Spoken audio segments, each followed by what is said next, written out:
เปลี่ยนไปความรักความเหมือนเดิมแต่ถ้าขอแค่รู้คนนี้หากของฉันไม่จะหนีหากของฉันได้สักทีความรักความเหมือนเดิมใช่หรือเปล่าใช่หรือเปล่าเธอใจร้ายเธอรู้ไหมมาคิดมาแบบนี้ไม่ได้กับเธอมาก็ของเธอรู้ฉันก็น่ามีสัญญาฉันรู้ความรักที่ไหนความรักฉันเลยเปลี่ยนไปความรักความเหมือนเดิมอยากจะขอใจพูดทีนี้ความฉันที่คนนี้ความฉันให้สักทีความรักความเหมือนเดิมใช่หรือเปล่า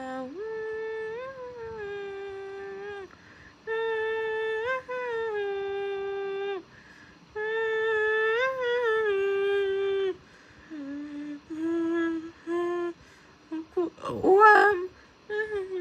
หิมะความดังๆไงเปลี่ยนไปความรักความเหมือนเดิมอยากให้เขาใจรู้จะนี้ความฉันที่คนนี้ความฉันทุกทีความรักความเหมือนเดิมใช่หรือเปล่า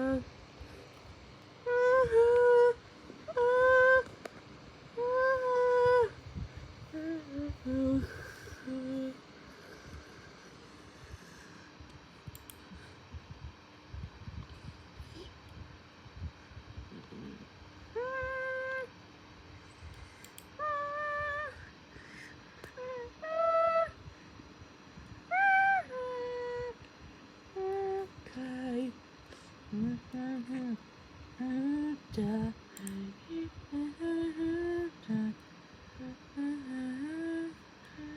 น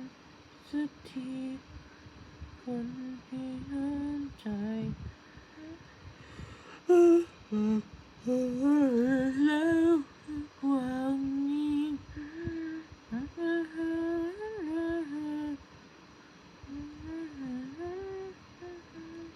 จากนี้อยากให้ความเจ็บปวดอยากเห็นเป็นไปความนี้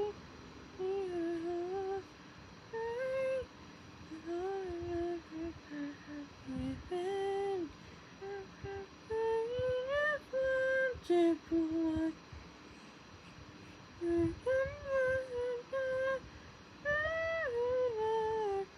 อยากขอให้ที่เธอให้รู้เป็นที่ฉันไม่รู้ต้องเท่าไร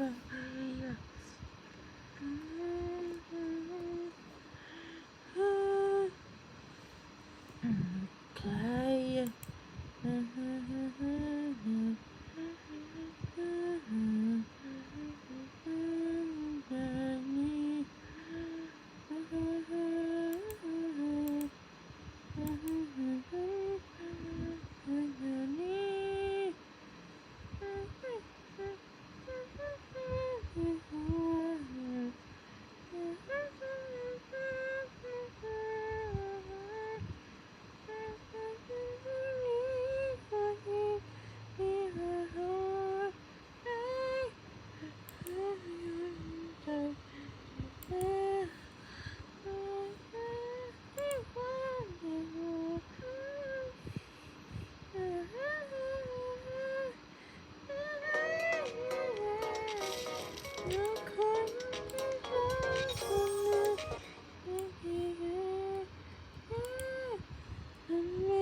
ปรบมือด้วยนะ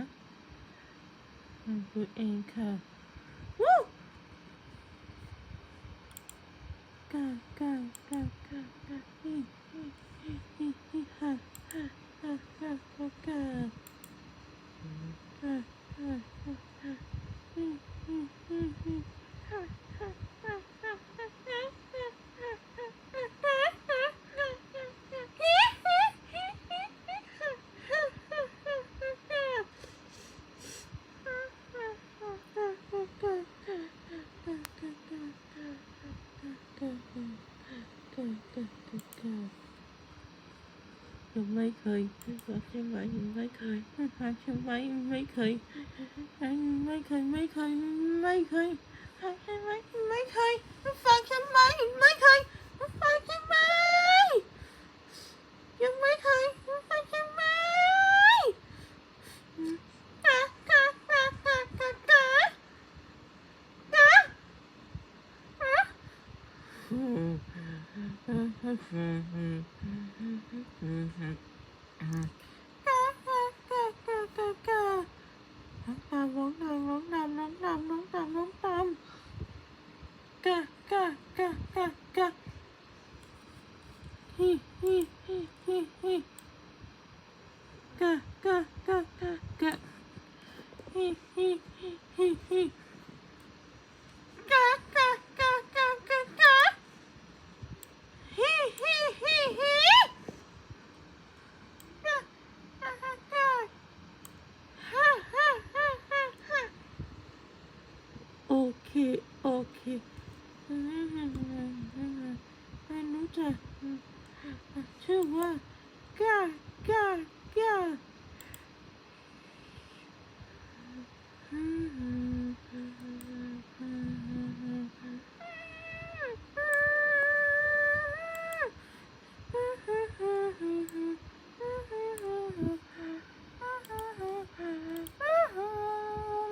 ทำไม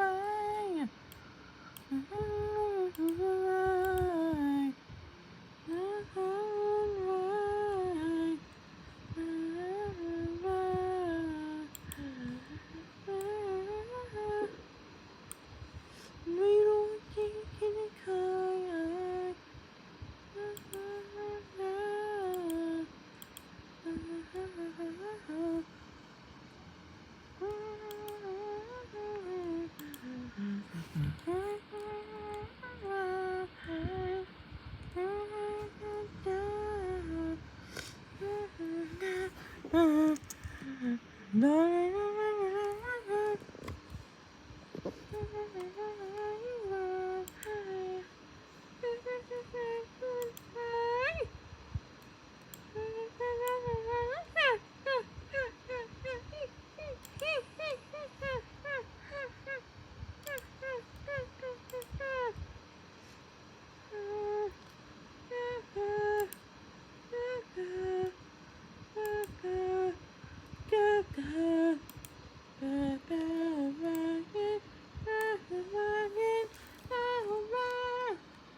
อันนี้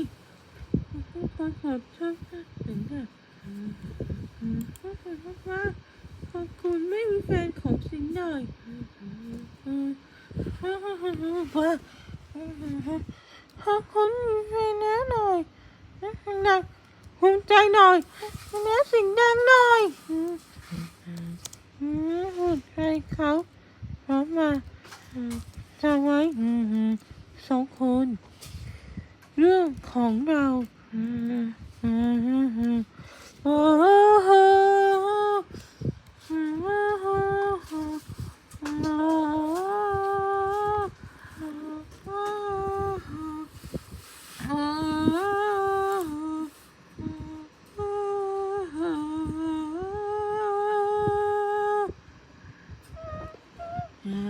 ไม่ยิ้มยิ่งคงมือว่าไม่ควร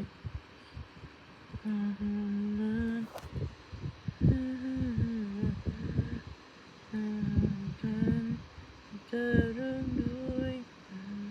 อยากขอเธออีกมันไหมอย่างนี้อีกแค่ได้ไหมยังได้ไหม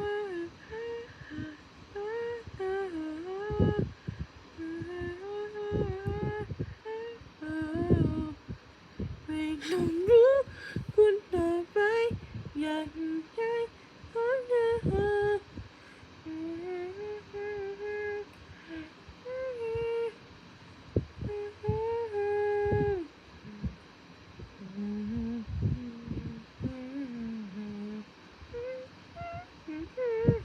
อาจไม่ยินยิ่งคงมองว่า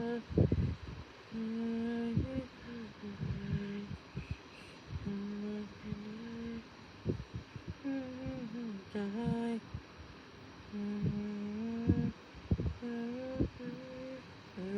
อยากขอให้ความไว้อย่างนี้ที่เคยใจไหมไม่ต้องใจ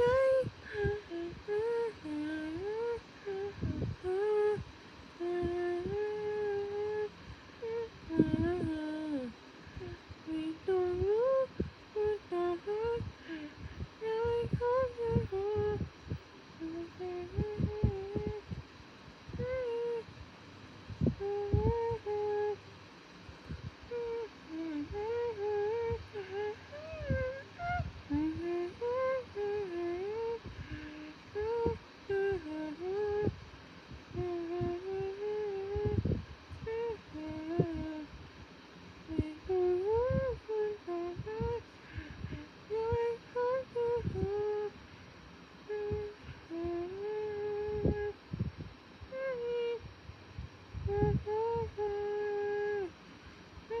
ังไม่ขอ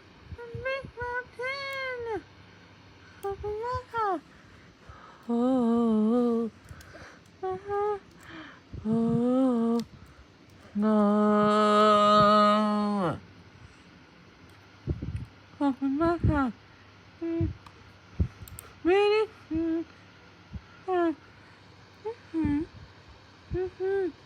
วันนี้ฮะ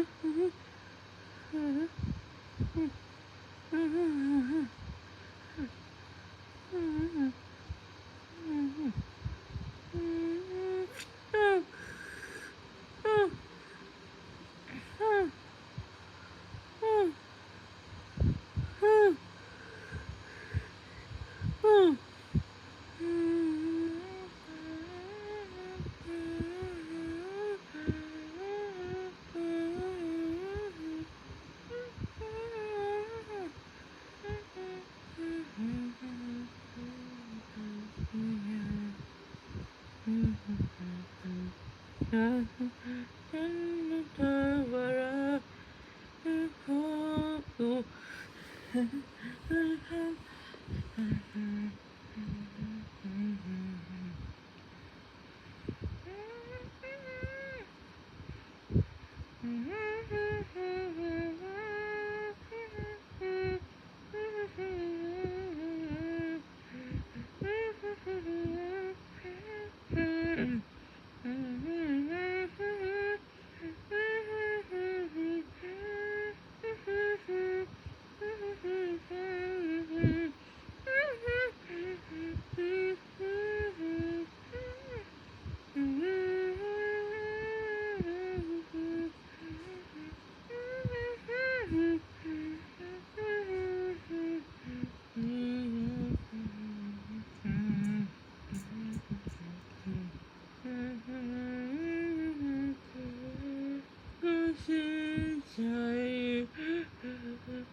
อะไรทั้งนั้น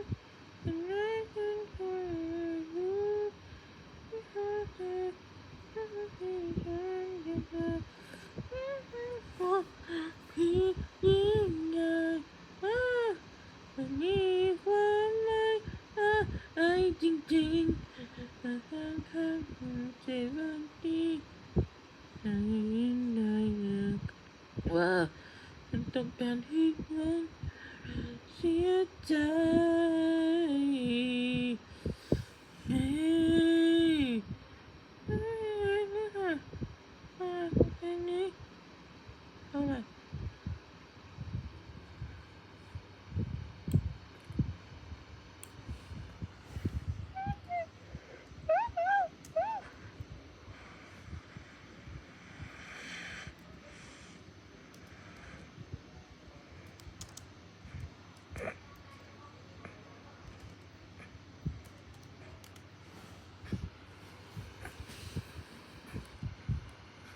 อืมอืม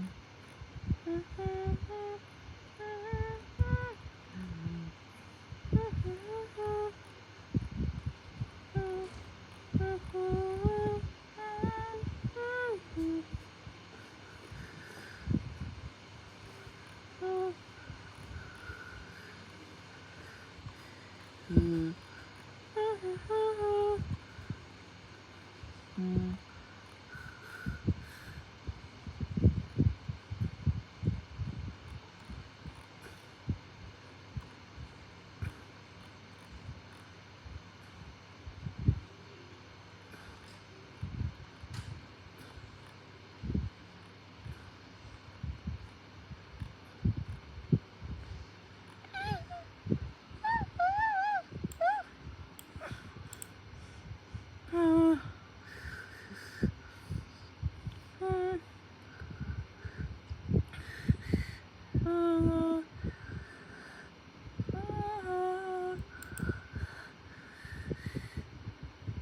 ครั้งที่ใจ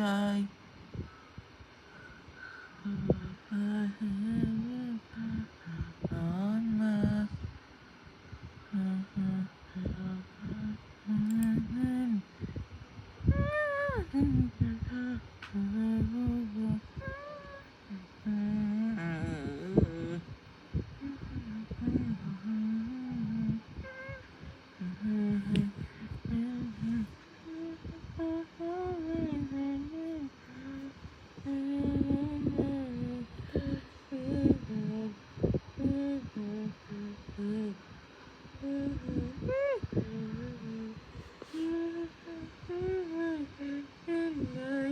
ไม่รู้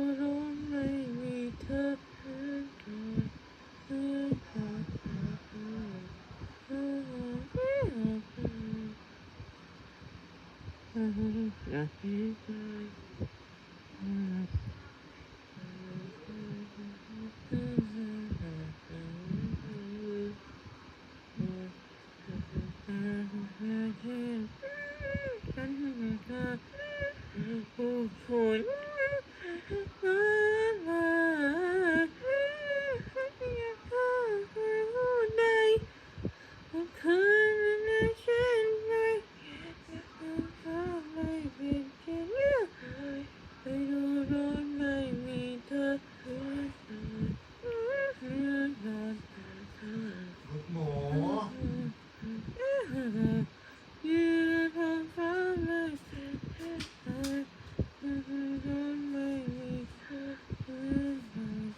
ฉันดีใจตลอดมาจนเมื่อคืนจากตอนมาตลอดมา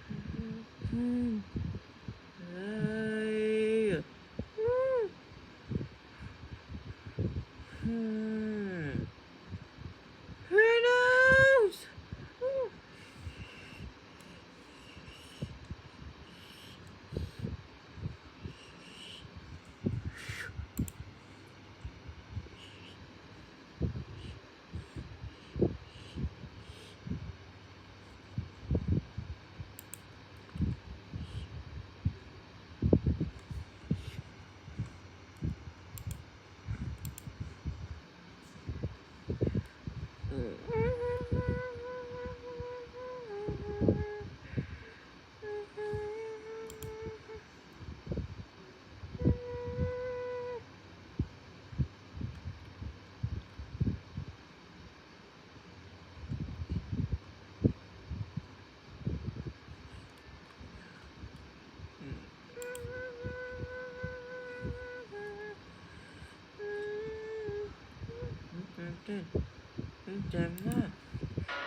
In the past, I